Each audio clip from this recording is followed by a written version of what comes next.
The early 2010s internet was a different world. Before TikTok, before short-form addiction, before the algorithm learned your heartbeat. Back then, the internet still felt like a place where secrets could hide, a place where strange websites could exist in the open and no one would think twice about it, a place where entire communities could form, dissolve, and vanish without a trace. And out of all the mysteries the early internet created, out of every creepypasta, ARG, and forum conspiracy, one mystery remains darker, more complex, and more unsettling than all the others.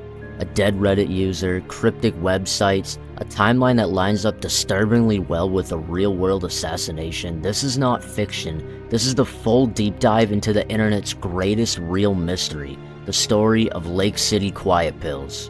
Religion of Peace was a Reddit user who didn't seem too out of the ordinary. He didn't have a huge following, he didn't create viral posts or farm karma. All he did was post angry comments. He claimed to be an old man that was a veteran and someone who'd traveled the world. But on July 17, 2009, ROP suddenly stopped posting, forever. His silence went unnoticed at first, but then a new user showed up, a user named 2-6. And this user made a post that kicked off one of the strangest internet investigations ever recorded. He wrote, "Milo died today. He was 79 years old. He died at his desk looking at your site. Milo was a mean old mean and ornery. He hooked me up with my first gig when I got out of the army. I didn't like finding him like that. Milo don't have any living relatives and no real friends, and other than his landlady and a few people where he worked, he didn't talk to anyone about much of anything. Me, he just tolerated. As I said, he was mean. I think he used that as a shield to keep people away from him. Milo thought God was some kind of con game thought up by some lazy sons of bitches who didn't want to work every day. So he's going into the fire on Monday without a service just like he wanted. I'm planning to dump his ashes in the woods in PA near where he was born. Can't put them right there cause there's a mall there now. I gave the girl next door his raggedy old cat and most of his books, his computers and tronic tagged for the disabled vets and VVA. All the rest of the stuff is for the Salvation Army. All those years and everything he owned fits in the trunk of my car. I don't know what else to say. I'll miss him, miserable bastard." That was it, a casual obituary on Reddit, but nothing about this felt right. Why was a random Reddit user writing death announcements? Why didn't anyone know ROP had a friend? And why did this friend immediately log into Reddit after his death? People found it unsettling, but the full horror of this moment wouldn't hit until later because hidden in ROP's Reddit profile was a link that nobody thought to click until months after he died, a link to a strange website, LakeCityQuietPills.com. When internet investigators finally clicked the link in ROP's profile, they expected a joke website. Instead, they found something that felt like a glitch from another timeline. The entire website was nothing. Then somebody viewed the page's source, the hidden code behind a web page, and that's where everything fell apart. Inside the HTML source, hidden from normal visitors, they found messages, hundreds of lines of text, and seemingly messages sent by user 26. July 17th, 2009. I'm sorry to tell you that old Milo died yesterday. He went quiet and calm, not like we all figured. I gave that fat mangy cat of his to the little girl next. No services or nothing, Milo. I'm taking his ashes back to where his farm was, close to it anyway. There's a mall where his place was. So hoist a few for the old man. Remember what he said, keep the faith with the man who's got your back.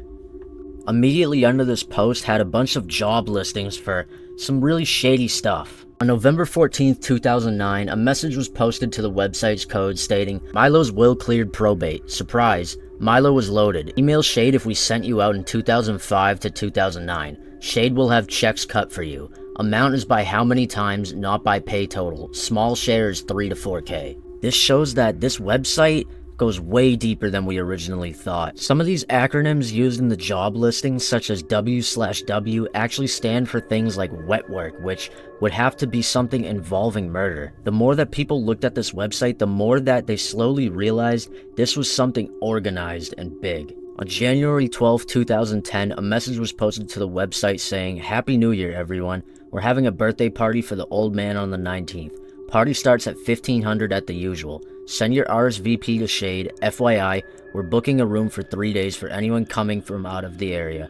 an overnight for locals. Come hoist one for old Dutch Milo. The language is unmistakable. This wasn't a meeting or a job interview, this was an operation. On January 18th, 2010, another message was posted to the website saying, "We've got 38 rooms in the Marriott on 46. Shade has the key cards for locals, pick up at the party. Give your travel name to the desk and that's it. No ID needed since we're covering the bill. Keep the room service under 500, okay? The phones there are not secure. Bus from the hotel leaves at 13:30. Car service vouchers for return trip when you're ready to crash. Don't DUI." I think from this message, it's pretty clear that this wasn't just an ordinary birthday party or a gathering between friends. This was something a whole lot more sinister. The very next day, January 19th, 2010, in Dubai, a high-ranking Hamas official named Mahmoud al-Mabou was assassinated in a hotel room. The operation was like something from a movie.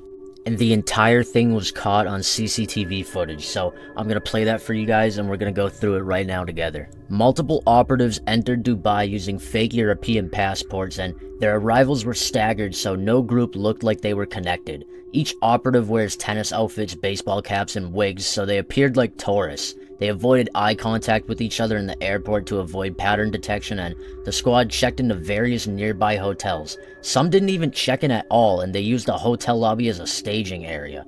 At the Al Bastan Rotana Hotel, 2 operatives entered the lobby hours earlier before the assassination.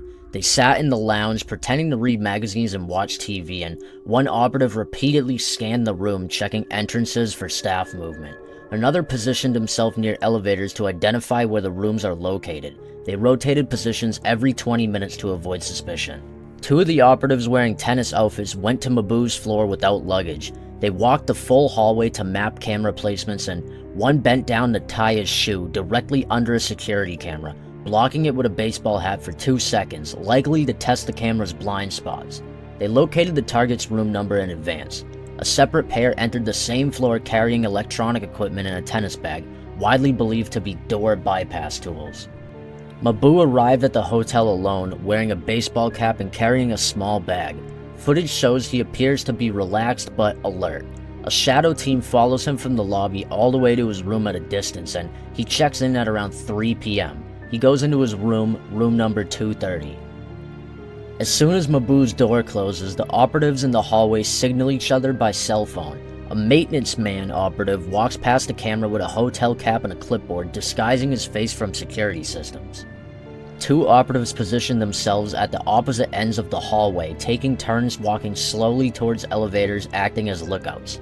A third stands with his ear against the target's door, checking activity.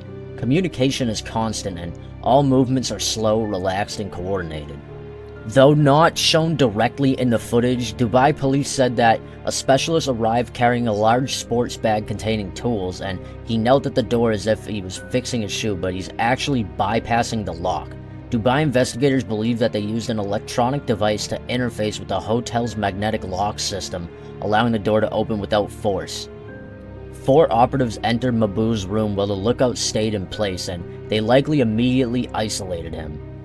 Mabou was restrained within seconds and injected with a fast-acting paralyzing agent, collapsing and losing ability to move or breathe properly, but he still remained conscious. His killers smothered him using a pillow or hand pressure or both. The details are kinda messy in the autopsy, but the death is made to resemble a peaceful heart attack. The entire hit took less than 10 minutes. Then the cleanup team moved in, wiping down everything with alcohol wipes, repositioning Mabou's body on the bed to suggest a natural death, and they left medication on the nightstand to imply medical issues. They checked the hallway through the peephole repeatedly, and everybody moved out. They all exited in separate directions in different hats, different wigs, and different shirts. The last man out is seen wearing casual street clothes and sunglasses. He kept his head low and passed through the lobby in under 4 seconds, goes straight to a waiting cab, which was likely pre-arranged. Within 4 hours, all operatives have left the country, all prepaid phones are powered off forever, and several operatives flew out to different countries across Europe. Dubai police only discovered the body the next day. At first, the death appeared natural as intended, but only after reviewing the hotel security camera footage do they realize that the target was shadowed by dozens of people, movements were coordinated, lookouts and disguise changes occurred constantly, and every angle was covered. This became one of the most documented assassinations ever caught on camera. Shortly after the assassination hit the news, LakecityQuietPills.com went completely offline. Not a glitch, not a crash, not a domain expiration. The entire website was deliberately taken down. Investigators rushed to archive it, but they were too late. They tried the Wayback Machine, nothing. The entire site had 0 snapshots. That's basically impossible for a website online for years, unless somebody had set up a robots.txt file blocking all crawlers, or somebody had manually contacted archive.org and removed every record. They then checked the domain registry logs, gone. Hosting information, gone. DNS records, gone. Digital forensics experts said it's as if the site has never existed, yet hundreds of Redditors saw it. Someone saved the HTML, some archived the text files, but the actual website wiped clean. Someone removed it with surgical precision, and here's the final twist. ROP's Reddit account remained untouched. None of his posts were edited or deleted. Whoever cleaned up the operation didn't touch Reddit's side. Why? We might never know. People have spent over a decade digging for answers, but nothing leads anywhere conclusive. Everything about the site behaves like a real operation drop point built by someone with technical knowledge. Researchers pulled up routing numbers, email fragments, payment logs, time zone clues, but most of it points to either being originated in the US, the Middle East, or Europe, which is an incredibly wide range of locations. Some even suggest the group was a private contractor ring, but others think it was more government adjacent. But the scariest theory? Most signs point towards this being an actual mercenary message board, a real one, a location for private killers to coordinate operations. But let's go through a couple theories of what Lake City Quiet Pills could actually be. Theory 1 being a real mercenary network. This is the dominant theory. Why? Language maxes real contractor jargon, timing matches real events, site structure resembles cutout communication boards, and multi-user messages imply a real team. The biggest supporting fact for this theory is that nobody claimed responsibility. Hoaxers always come forward eventually, but nobody ever did. Another theory is that Lake City Quiet Pills was a low-tech communication board for private intelligence contractors, ex-military hit teams, or Black Ops subcontractors. Some supporting points to this theory is that Quiet Pills is a slang term for bullets, Lake City is a real military ammunition plant, and communications mimic CIA-era brush pass notes. Another theory is that this could have just been an ARG gone too far, but the evidence quickly collapses because the site existed years before discovery. There's no puzzles, no marketing, no narrative structure, and no known creator. It wasn't interactive, and it wasn't a game. If this was truly an elaborate hoax, that would mean someone would have needed to maintain the site for years, create hundreds of messages, use authentic military slang, and coordinate with multiple actors. That level of dedication is extremely unlikely. To this day, we still don't know who ROP was. Was he a retired hitman, a logistics coordinator, a recruiter, or just an old man with strange hobbies? When he died, people reacted like they lost a colleague, a leader, or a friend, not a random Reddit commenter, and maybe that's the creepiest part. A man lived an entire second life in plain sight, and nobody understood or questioned it until it was too late. Even today, the Lake City Quiet Pills mystery refuses to die. Every few years, someone new discovers a story, a new theory emerges, and a new piece of the code resurfaces. But the truth?